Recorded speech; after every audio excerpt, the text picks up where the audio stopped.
দিয়ে ঝিঙে আলু পোস্ত করবো। পোস্ত, লঙ্কা, আদা বাটা দেবো, ভেজে নেব।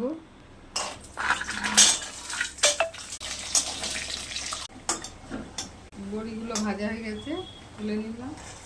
লঙ্কা দিলাম দুটো, আলু পুড়ে ফেলে দিলাম, দিয়ে দিলাম। আলুগুলো একটু ভেজে নেবো, তারপরে ঝিঙেগুলো দেবো। ঝিঙেগুলো এভাবে কেটেছি। তো বাটাটা দিয়ে দিলাম, পোস্ত, লঙ্কা, আদা দিয়ে অল্প একটু জল দিই, লবণ দিলাম, হলুদ দিলাম, একটু চিনি দিলাম, কষিয়ে নেবো পোস্তটা। ঝিঙেগুলো দেবো, মশলাটা কষানো, আর ঝিঙেগুলো দিয়ে দেবো, রেখে দিলেই হয়ে যাবে। কত জল বেরিয়েছে, ভেঙে রেখেছি, দিয়ে দিলাম।